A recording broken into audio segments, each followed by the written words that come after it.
하박국 3장 본문의 말씀 2절을 통해서 소년내에라는 제목으로 함께 말씀을 통해 은혜 나누기를 원합니다. 다음 세대란 말 우리가 많이 하고 있습니다. 한국교회 당면한 사항이기도 하고 우리 교회도 그러하기도 하고 이 다음 세대를 바르게 세워야 된다. 다음 세대는 우리의 미래이기도 하죠. 다음 세대는 어쩌면은 내일이요, 미래요, 장래요, 그 시대의 주역이 될 사람들이다. 이렇게 말을 할 수 있습니다. 그렇습니다. 그 다음 세대가 있는가라는 것을 우리는 생각해 볼 때에 국가적인 모습에서도 큰 걱정이기도 하고 해결해 가야 될 과제이면서도 교회에서도 그만큼 또한 국가적인 어려움의 난제인 것처럼 교회도 참 해결하고 풀기 힘든 다음 세대의 문제가 당면하고 있다라는 것을 볼 수가 있습니다. 우리가 다음 세대가 잘 되기를 소원하게 되는데 그 소원이라고 하는 것은 미래에 이루어질 대안을 우리는 생각하는 것이죠. 그래서 지금은 아무 증거, 아무 눈에 보이지 않는다 할지라도 기도 제목을 가지고 그리고 소원하며 하나님 앞에 간구해 갔을 때 그 소원을 이루어 주시는 분은 우리 하나님이시다. 그래서 하나님이 살아계심으로 하나님 앞에 우리는 탄원하고 소원하고 아뢰고 기도하고 간구하고 울부짖고 그래서라도 하나님은 안 줄 것도 주신다라고 생각해 볼 때 부지런히 거룩한 기도의 소원을 가지고 다음 세대를 위해서 우리는 기도하고 그 소원이 이루어져 갈 수 있도록 해 가야 할 것입니다. 오늘의 우리의 시대적 사명의 중요한 것 중에 하나가 오늘을 기반으로 해서 내일을 든든하게 보장받아야 된다라는 것입니다. 오늘이 우리가 부실하다면은 기초가 부실한 거나 다를 바가 없습니다. 그러므로 오늘의 기반을 든든히 해가면서 뿐만 아니라 내일이 보장되는 그런 기반이 돼야 되지 오늘날에 반짝있다가 없어져 버리는 그런 모양은 어쩌면은 별로 효과가 없다라는 것입니다. 시대적 사명이라고 하는 것은 오늘뿐만 아니라 다음 세대를 든든하게 만들어주는 오늘의 시대적 사명이다. 그렇습니다. 다른 시대 사람들이 다른 시대가 와서 해주길 바랄 수가 없고 오늘의 시대에 우리들이 생존자이고 우리의 이후 시대에 우리 다음 세대에 든든한 환경을 우리는 조성해 줄 수 있어야 할 것입니다. 이것을 어쩌면 하박국 선지자는 수년 내에 이루어 주옵소서라고 하며 기도하고 간구하고 찬양하고 있습니다. 본문으로 돌아와서 먼저는 부흥케 하옵소서 말씀하고 있습니다. 여호와여 주는 주의 일을 이 수년 내에 부흥하게 하옵소서. 부흥하게 해달라고 하는 하예후라는 그런 단어를 사용하는데 살다, 살게하다, 생명을 유지시키다, 또 다르게 보면 구원하다 이런 말까지도 해석되고 있는 단어입니다. 부흥케 해달라. 다르게 보면은 이미 다 사그라졌고 희망이 없는 그런 가운데 상태다라고 볼 수가 있죠. 어쩌면 구원해달라고 보라볼 때 또 살려달라, 살게 해달라고 보면은 거의 다 죽었다라고 볼 수가 있어요. 이제는 속된 말로 끝장났다, 아무런 희망이 없다, 그렇게 볼 정도로 정말로 그런 절망적인 가운데 놓여진 상태에서 부르짖는 것이 부흥케 하옵소서, 부흥하게 하옵소서, 하나님 살려주세요, 살게 해주세요, 구원해 주세요, 이렇게 부르짖는 내용이 하예후라는 말입니다. 하나님 수년 내에 부흥하게 하옵소서. 그렇게 하박국 선지자는 간구하는 그의 기도가 우리의 오늘의 현실적인 시대적 기도가 아니겠는가라는 것입니다. 그만큼 우리는 이렇게 어떻게 되었든지 간에 어떤 이유인지 모르지 간에 이렇게 구할 수밖에 없는 현실의 상태가 그러하다는 겁니다. 왜 그랬을까요? 왜 그래 됐을까요? 지나온 세월도 바라볼 때 세월 탓할 수가 있습니다. 환경 탓할 수가 있습니다. 남 탓할 수가 있습니다.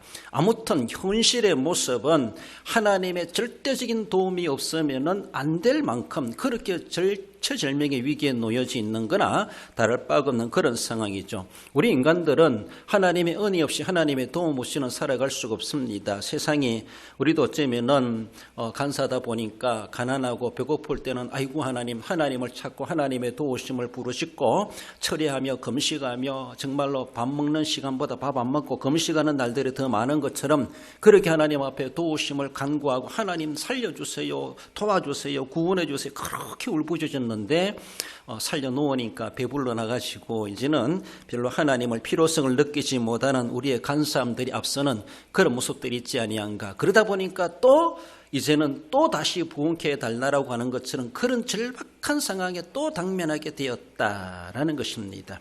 우리가 어쩌면 경제적으로 우리 한국 나라도 정말로 50년 이전보다 훨씬 잘 사는 나라가 되었고, 또 전쟁 전후 이후에 우리나라가 그렇게 잘 복구돼 가지고 정말로 100년 넘어 걸려야 될 그런 복구될 시간이 필요한데 3, 40년 만에 어쩌면은 건대화를 이루고 세계에 그렇게 앞서갈 수 있는 그런 나라로 하나님이 그렇게 부강하게 해 주셨습니다. 겉으로 볼 때는 그러한 부강한 나라 같이 보이지만은, 그러나 우리가 영적으로 내다볼 때 영적으로는 그만큼 경제 성장만큼이나 지금도 그렇게 유지되고 있는가라고 생각할 때 동의하지 못할 만한 그런 사항들도 많다라고 도리어 또한 걱정이 된다라고 하는 것을 한국교회를 내다보며 모두가 다 우려하는 바이다라는 것입니다. 우리가 너무 방심한 것은 아닌가? 우리가 너무 태평세열한 것은 아닌가? 우리가 너무 긴장감을 놓쳐버린 것은 아닌가? 우리가 아무런 그저 안전불감증에 있어가지고 위험도 느끼지도 못하고 오늘에까지 지내온 것은 아닌가? 환경 탓하고 사정 탓하고 그러다 보니까 우리는 믿음 생활 잘한다고 하지만은 다음 세대를 기반으로 다음 세대를 키워놓지 못한 시대적 사명은 어떻게 해왔는가라고 바라볼 때, 오늘의 현실적인 결과로 바라볼 때 하나님 앞에 하나님 다시 부흥케 해주옵소서 울부짖을 수밖에 없는 그런 현주소를 우리는 안고 있다라는 것이죠. 남 탓할 것이 아니라 하나님 앞에 우리가 다시 살려달라고 부르짖을 수밖에 없는 이런 상황이 됐던 것에 대해서 모두가 다 우리는 책임감을 가질 수 있어야 할 것입니다. 하나님 앞에 하나님, 내가 받은 은혜를 지켜가지 못했습니다. 한국교회에 부으신 그 부흥의 역사를 잘 이어가지 못했고 다음 세대를 걱정할 수밖에 없는 현실에 놓여진 것, 우리 하나님 용서해달라고 우리는 먼저 회개해야 되지 않겠는가라는 것입니다. 부흥이 단순한 어쩌면 수적 증가나 확장이 아니라 증가할 수 없고 확장될 아무런 소망이 없는 그런 상태에 놓여져 있는 현주소의 모습을 우리는 실제적으로 직시하고 있고 그것을 우리는 인식해야 됩니다. 아무 일 없는데요. 그렇습니다. 아무 일 없습니다. 지금은 아무 일 없는 것 같아요. 우리 교회로 바라본다 할지라도 그러하죠. 백신윤회 행사도 성공적으로 해냈습니다. 여러 가지 모든 일에 대해서 지금은 안정되게 교회가 잘 되어가고 있다고 볼 수가 있습니다. 이만한 리모델링도 하고 했습니다. 남들이 볼 때는 대한교회 가보니까 다르더라 이렇게 말하고 긍정적인 말을 할지 모르지만은, 그럼 우리가 다음 세대라는 말을 떠올렸을 때는 과연 우리가 그들에게 무엇을 답할 수 있을까라고 생각해 봐야 돼요. 거기에 대한 어떤 대안이 있는가? 오늘의 우리의 이런 모습들이 과연 수년 후에 수십 년 후에는 어떠한 모양이 될 것인가? 어쩌면은 남들이 그때 가가지고 짧게 보면 한 10년 후로 바라본다면은 그렇게 좋았던 교회였는데 라고 말한다면은 우리는 얼마나 그 책임을 회피하지 못할 겁니다. 가보니까 10년 전에 그랬던 교회였는데 짧은 기간에 왜 이렇게 되었지? 이런 소리를 들을 수가 있는 우려사항이 없잖아 있다라고 볼 수가 있습니다. 그런 모습 속에서 우리가 그저 오늘의 모습의 칭찬의 소리면 우리가 거기에 빠져 있을 그런 여유로운 상황이 결코 아니라는 것을 우리는 스스로 겸손하게 인정하고 받아줄 수 있어야 할 것입니다. 국가적인 모습으로 바라본다 할지라도 출산 저하되어지고 고령화, 초고령화라고 그러죠. 그렇습니다. 인구들 중에 7%가 65세 이상의 인구가 되면은 고령화 사회라 그럽니다. 14%가 되면은 고령 사회라 그럽니다. 그것이 21%가 65세 이상의 인구 비율이 된다라면은 초고령 사회라고 그렇게 말합니다.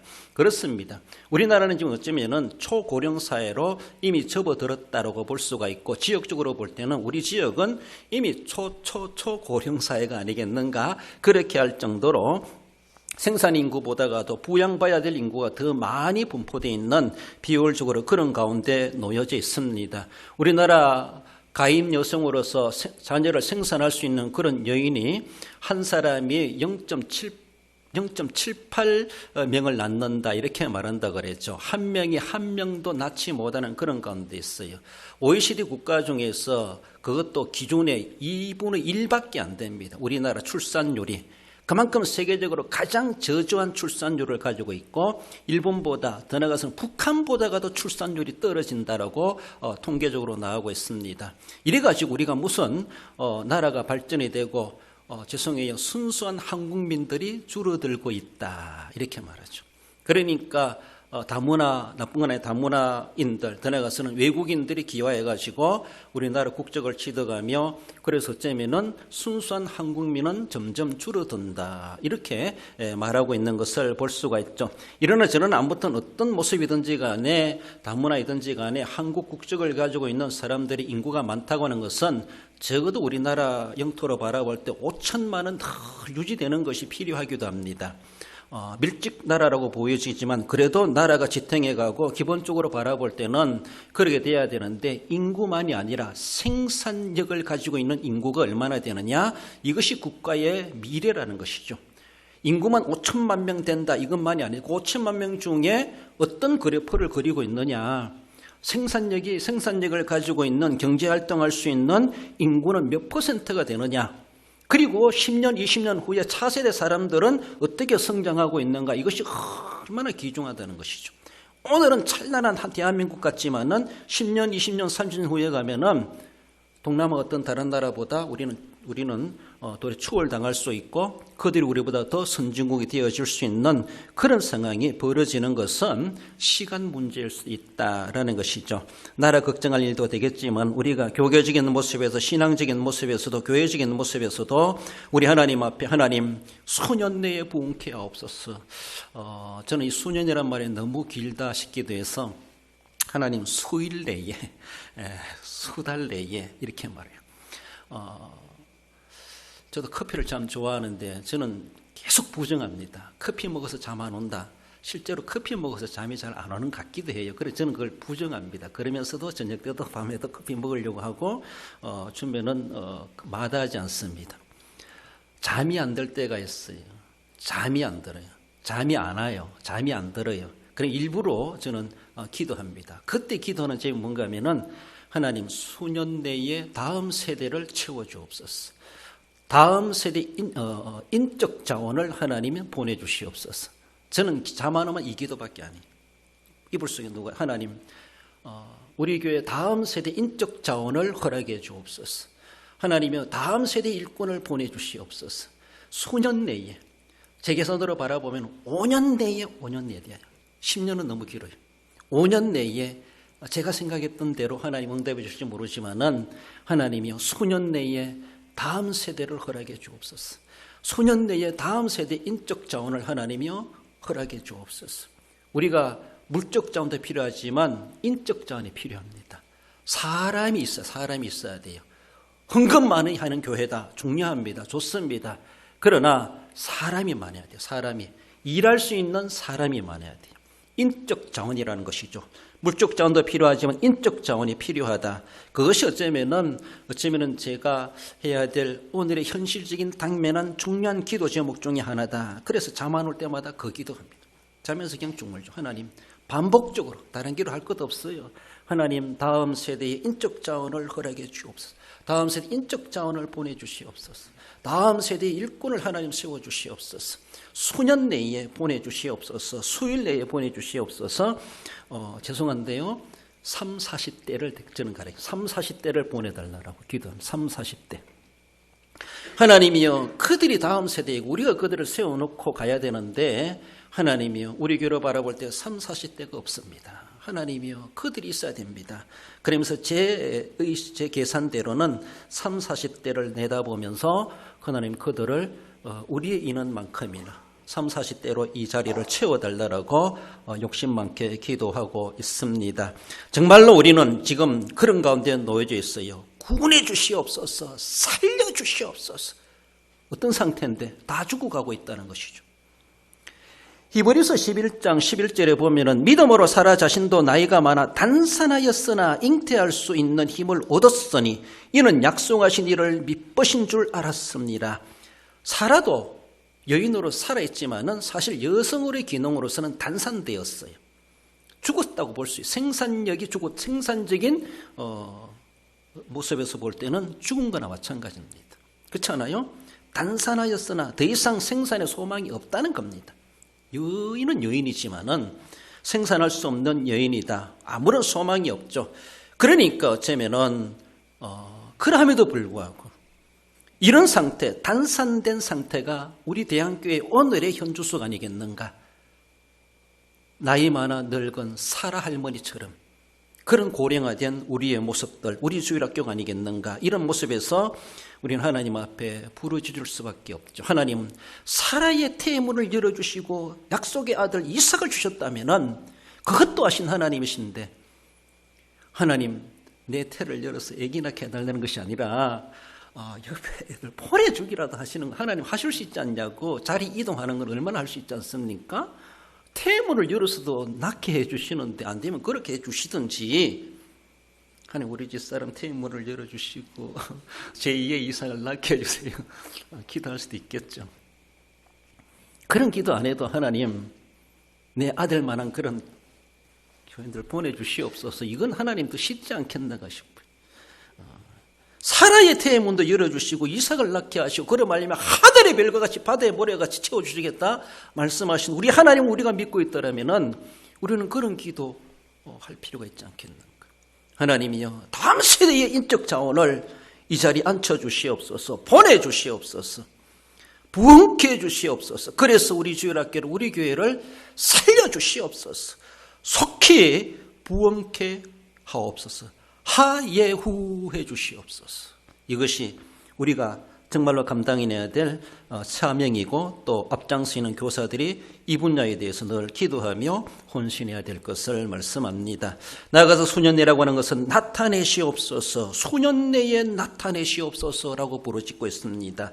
나타내다는 야다라는 그런 말인데, 알리다, 이해시키다, 알아채다, 인지하다 그런 말입니다. 아무튼 안다라는 겁니다. 안다라는 겁니다. 알게 해달라라는 것이죠. 깨닫게 하는 것이죠. 어쩌면은 아담이 하와를 만나가지고 결혼을 해서 서로가 결혼 관계 속에서 서로 남녀가 안다라는 그런 모습에서 야다 이런 말도 합니다. 그래서 안다라는 겁니다. 쏙쏙들이 다 안다는 것이죠. 그만큼 나타내시옵소서라고 하는 것을 본문의 말씀을 하박국 선지자로 예로 들어 본다면 그는 하나님의 공의로운 심판이 있다는 것을 이 백성들로 알게 해 주시옵소서. 의인은 오직 믿음으로 살리라 라고 하는 이 원리를 우리 백성들이 알게 해 주시옵소서. 저희들로 하여금 그것을 이해시켜 주시옵소서. 그런 원리를 알게 해 주시옵소서. 하박국은 자기의 동족 백성들을 바라보면서 그렇게 부르짖고 있습니다. 하나님은 공의의 심판자이시라는 걸 저희들이 알게 해 주시옵소서. 그리고 그들이 선민이라면 선민은 의인은 믿음으로 살아야 된다는 이 원리를 저희들로 알게 해 주시옵소서. 하나님 수일 내에 나타내 주시옵소서. 하나님 수일 내에 야다해 주시옵소서라고 하면서 자신의 동족들의 불합리한 그런 모습들을 바라보며 하나님 앞에 간절히 부르짖고 있습니다. 부르짖고 있어요. 이것이 무엇입니까? 수년내에라고 반복하면서 그만큼 하박국 선지자는 하나님의 간절성을 이야기해주고 있어요. 간절성을. 어쩌면은 뒤에는 붙지 않지만 속히 어쩌면은 수년내에 부흥케 하옵소서, 수년내에 나타내시옵소서, 수년내에 긍휼을 베푸시옵소서 이런 말이랑 똑같죠. 우리가 정말 하나님 앞에 하나님 뜻이 무엇일까 우리는 간구하고 부르짖어 봐야 되죠. 오늘날의 세계 교회를 향하신 하나님의 뜻이 무엇일까? 오늘 우리 한국교회를 향하신 하나님의 뜻이 무엇일까? 우리 대한교회가 초고령화 사회 속에 이렇게 그 일목을 하고 있는 그런 모습 상황 속에 있는데, 그렇다면 우리 대한교회를 향하신 이 시대의 하나님의 뜻하심이 무엇일까? 하나님 야다 나타내 주시옵소서. 우리들 하여금 알게 해 주시옵소서. 우리 주일학교가 현주소가 이러한데 이 현주소를 통해서 우리에게 무엇을 알게 하시길 원하십니까? 하나님 무엇입니까? 우리가 무엇을 알아야 되겠습니까? 무엇을 깨달아야 되겠습니까? 하나님이여 알게 해 주시옵소서. 우리가 뭔가 알아야지 거기에 대한 방안이 세워지고 거기에 대한 처방이 있고 우리의 계획이 세워지게 됩니다. 우리 성도 한 사람 한 사람을 향하신 하나님의 계획하심이 무엇입니까? 우리가 늘 생각할 때마다 하나님의 뜻이 무엇이겠는가? 왜 이런 일이 일어나지? 막 이런 의문점이 생기지 않습니까? 그럴 때 그것입니다. 하박국 선생님 그 심정입니다. 하나님 참 답답합니다. 좀 알게 해 주시옵소서. 너무나 막막합니다. 아무것도 안 보입니다. 뭐가 뭔지 모르겠습니다. 혼란스럽습니다. 하나님 알게 해주시옵소서. 인원의 증거 아무 보이지 않고 보이는 것은 점점 절망적인 상황들밖에 안 보이는데 계산이 안 나오는데 하나님 어쩌라는 것입니까? 알게 해주시옵소서. 전에도 말씀드린 어떤 분은 한국교회가 지금 침체의 늪에 빠져 있다 그렇게 말합니다. 그래서 늪에 빠진 사람이 자꾸 나오려고 꿈틀거리다가는 점점 안으로 빠져들어간대요. 그걸 이야기하며 한국교회가 풍부에 처할 줄도 알고 비천에 처할 줄도 알아야 된다. 그래서 비천에 처할 줄을 아는 비결을 배우는 시대다 이렇게 말을 하기도 하고, 침체의 늪에 빠지는 사람이 뭔가 해보려고 꿈틀거리다가는 점점 수 속으로 빠져들은 것처럼 가만히 있는 것이 상책이다 이렇게 말을 하게 돼요. 그렇다고 제가 가만히 있을 수는 없는데 싶은 게, 저 꿈틀거리는 것이 도리어 더 침체의 늪으로 빠지게 되는 건지 모르지만은 그분은 그 책에서 그런 말을 하더라고요. 물론 우리가 때로는 한국교회가 부흥성장하는 풍부에 거할 줄도 아는 거 다 누려보았습니다. 하나님 앞에 은사도 체험하고 방언도 체험하고 그렇게 부흥했던, 그럼 이제는 또 사도 바울처럼 궁핍에 처할 줄도 우리가 알아야 되고 고난도 당할 줄 알아야 되고 이런 것들도 우리가 감수해낼 수 있어야 되는데, 거기에 대해서 우리가 훈련이 안 됐다는 것이죠. 거기에 대해서 우리가 어떤 아무런 대책이 없다는 것이죠. 좋을 때, 호화로울 때는 참 우리가 좋다라고 감사하다, 은혜롭다, 막 신앙 크는 거하고 교회 부흥되는 거하고 모두가 다 막 좋은 것 같은데, 그래서 옛날에 뭐 십자가만 세우는 부흥된다 막 이런 말까지 나오기까지 했던 그런 시대도 있습니다. 우리나라가 세계 선교사의 한국교회만은 이런 급성장한 예는 없다라고 말할 만큼 그렇게 우리가 풍부에 처할 줄도 알아봤습니다. 그러나 우리가 궁핍에 처할 줄 아는 비결이 있는가라는 것이죠. 궁핍에 처할 줄도 알아야 된다는 것이죠. 그것을 우리는 터득이가 되고, 그럴 때 우리의 신앙의 진정한 진수를 드러내가지고 버티어갈 수 있는, 거기서 빠져 죽지 아니하고 거기서 정말로 그런 늪에서 결국은 구출함을 받고 나와서 새로운 생명을 가지고 살아갈 수 있는 그런 우리 모습이 되어야 되는데, 정말로 그런 모습 속에 우리 한국교회가 침체의 늪에 빠져 있고, 우리 대한교회가 침체의 늪에 빠져 있고, 우리 개인의 심령의 뜨거움이 다 사라지고 침체의 늪에 빠져 있어가지고 이제는 가만히 있어야만이 그래도 생명이 연장되는가 이런 생각을 해봐요. 그럼 가만히 있는다는 것은 무엇인가? 그것이 또 고민이라는 것이죠. 하나님 이렇게 해야 됩니까? 저렇게 해야 됩니까? 이 소년 내에 나타내시옵소서. 하나님 나를 통해서 무엇을 하길 원하십니까? 내가 어떻게 해야 되겠습니까? 이것이 정말로 저는 목회자로서 큰 고민입니다. 우리도 고민이 돼야 돼요. 선지자 그렇게 하나님 앞에 속히 이것을 나로 하여금 깨닫게 해주시옵소서, 야다해 주시옵소서라고 간구합니다. 앞서간 우리의 믿음의 선조들은 이 하나님의 나타내 주시는 그것을 깨달았습니다. 해답을 얻었습니다. 그러니까 엄청난 일도 그들은 해냅니다. 노아 120년에 이뤄질 대대적인 홍수 심판을 하나님은 그로 하여금 깨닫게 하셨습니다.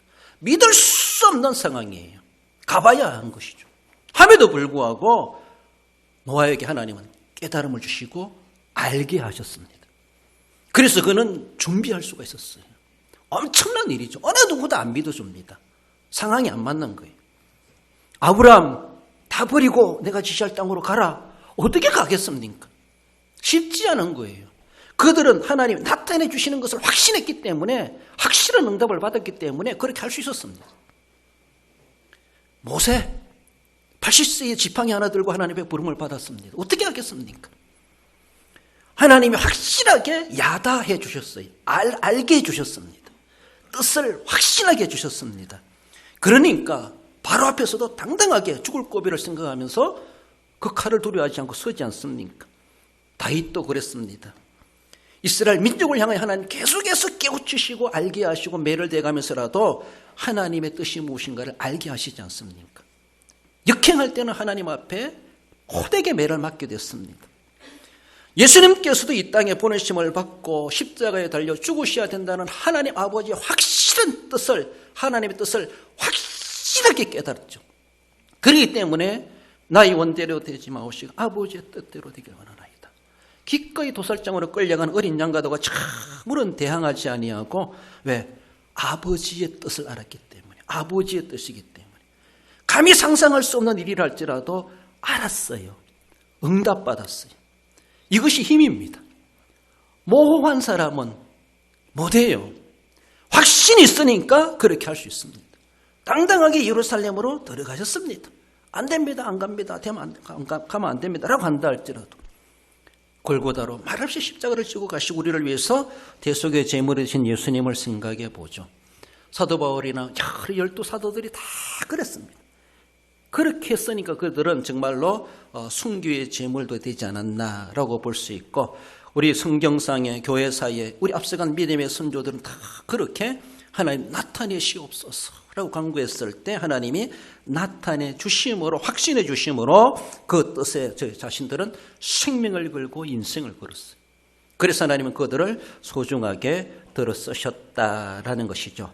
현재 우리 자신의 믿음을 지켜가는 데는 별 고민사항이 아니라 할지라도 하나님 우리 대학교 10년, 20년 후를 바라보면서 내가 오늘의 생존자로서 그 시대를 위해서, 다음 세대를 위해서 내가 무엇을 이 시대에 해야 됩니까? 우리는 그것을 깨달아야 되죠.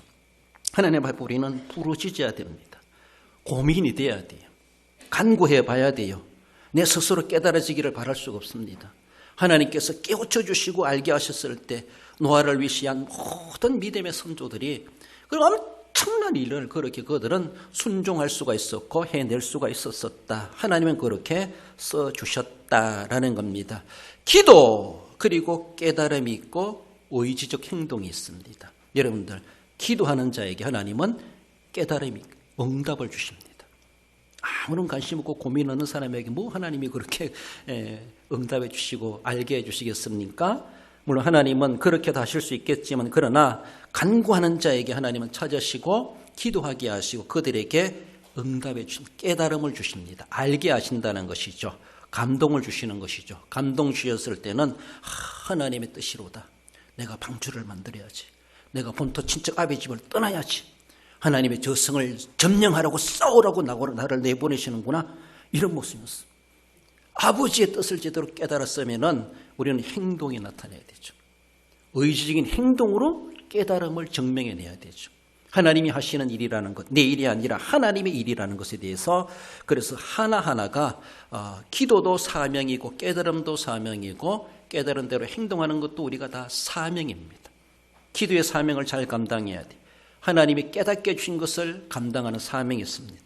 그것을 행동적으로 나타내야 될, 진짜 방주를 짓는 일을 해야 될 사명도 우리에게 동시에 있다라는 것을 기억하십시다. 그래서 우리 하나님 수년 내에 나타내 주시옵소서. 어떻게 해야 됩니까? 알게 해 주시옵소서. 기도해야 되죠. 그렇게 답답했던 욥도 하나님 앞에 부르짖지 않습니까? 읽어봅시다. 42장 4절 6절까지. 내가 말하겠사오니 주는 들으시고 내가 주께 묻겠사오니 주여 내게 알게 하옵소서.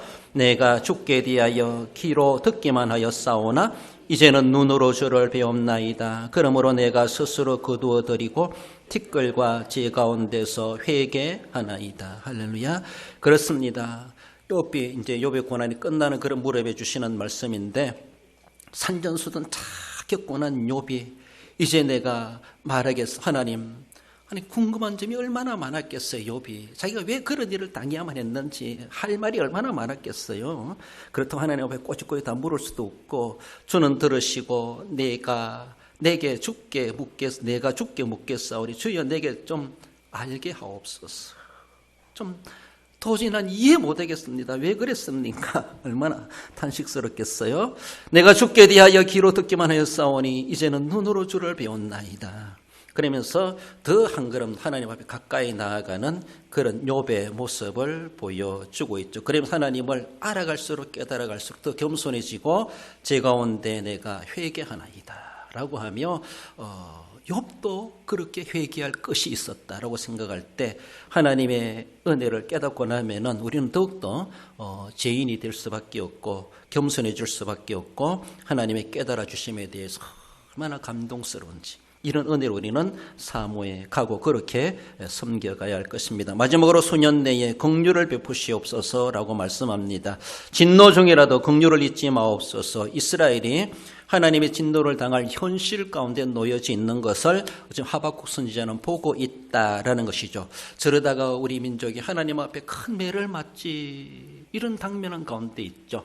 결국 유다 나라가 바벨론에 멸망당하지 않습니까? 선지자들의 경고를 무시했다가. 그런 상황을 보고 있는 하박국 선지자입니다. 이 나라가 망할 징조가 눈에 보이는 거예요. 이러다가 하나님의 진노를 당하지. 그렇지만 선지자는 나라 망해봐야지 저들이 알지 뭐 이렇게 내버려 두는 것이 아니라 나라가 망해져 가는 모습에서 하나님, 그래도 하나님 살려주세요. 하나님 긍휼을 잊지 마세요. 하나님 진노하시는 건 내가 이해합니다. 진노하시지만은 그래도 하나님의 백성 아닙니까? 하나님 용서해 주세요. 긍휼을 잊지 마소서. 이렇게 하나님 앞에 애걸하며 탄원하며 자기 동족 민족을 살려달라고 그렇게 애국심을 가지고 기도하는 그런 모습을 볼 수가 있죠. 그렇습니다. 이렇게 하나님의 긍휼을 구하는 것은 하나님의 언약에 근거하고 있어요. 죄송한데 우리가 하나님을 꼼짝 못하게 하는 방법 중에 하나가 하나님의 말씀을 인용하면 돼요. 하나님의 언약을 인용하면 돼요. 창세기 12장 2절에 보면은 내가 너로 큰 민족을 이루고 내게 복을 주고 내 이름을 창대하게 하려니 너는 복이 될지라. 하나님이 이 백성들이 이렇게 약속하셨습니다. 하나님 이렇게 약속하지 않았는데 이렇게 버리시면 어떡하자는 겁니까? 물론 하나님은 그것까지도 다 계획 속에 있겠지만은 우리가 하나님 앞에 하나님의 약속을 근거로 해가지고 하나님 앞에 탄원해야 되죠.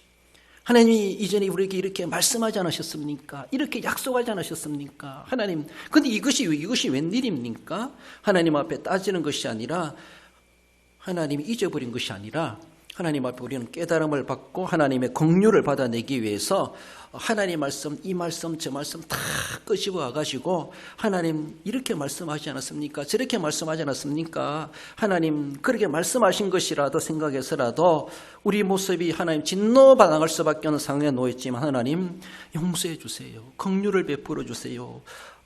정상 참작해 주세요. 간절히 부르짖고 있는 그런 모습을 보여주고 있습니다. 그렇습니다. 신명기 7장 8절도 읽어봅시다. 여호와께서 다만 너희를 사랑하심으로 말미암아 또는 너희의 조상들에게 하신 맹세를 지키려 하심으로 말미암아 자기의 권능의 손으로 너희를 인도하여 내시되 너희를 그 종되었던 집에서 애굽 왕 바로의 손에서 속량하셨나니. 그렇습니다. 모세는 고별설교하면서 그 백성들에게 모압 평지에서 너희들이 수요가 많아가지고 하나님 앞에 선택감을 입은 것이 아니다. 너희들이 뭐 하나님의 그렇게 선민으로 구별될 만한 복받은 게 뭐 있고 복될 만한 잘난 것이 뭐 있나. 허무할 만한 것이 아무것도 없다. 다른 민족에 비하여서 그렇게 뛰어난 것이 아무것도 없는데 하나님이 너희를 사랑하사.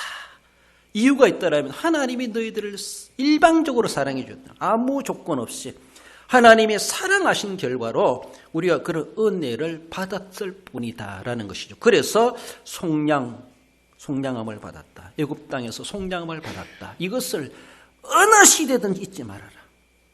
하나님 앞에 선민으로 교만하지 말고 세상 앞에 우쭐대지 말고 항상 하나님 앞에 우리는 아무런 조건도 없고 잘난 것도 없고 다른 민족보다 뛰어난 것도 없음에도 불구하고 하나님의 이러한 은혜를 받았다는 것. 그리고 조상들로부터 맹세를 지키려 하심이라. 하나님 이미 아브라함과 이삭과 야곱에게 맹세하셨습니다. 하나님의 언약이 있습니다. 그 언약 때문에 후손들이 하나님의 긍휼함을 잊게 된다는 것이죠. 얼마나 귀한지 몰라요. 그렇습니다. 우리도 하나님 앞에 하나님 한국교회를 향하신 계획이 이것으로 끝나는 겁니까? 아니지 않습니까? 하나님이 내게 감동 주지 않았었습니까? 하나님이요 오늘도 내게 아브라함에게 약속하셨던 것, 이스라엘 민족을 통해 약속하셨던 하나님 오늘 우리에게 주신 것이 아닙니까? 하나님 주시옵소서. 긍휼을 베풀어 주시옵소서. 하나님 앞에 우리는 간절히 부르짖어야 되죠.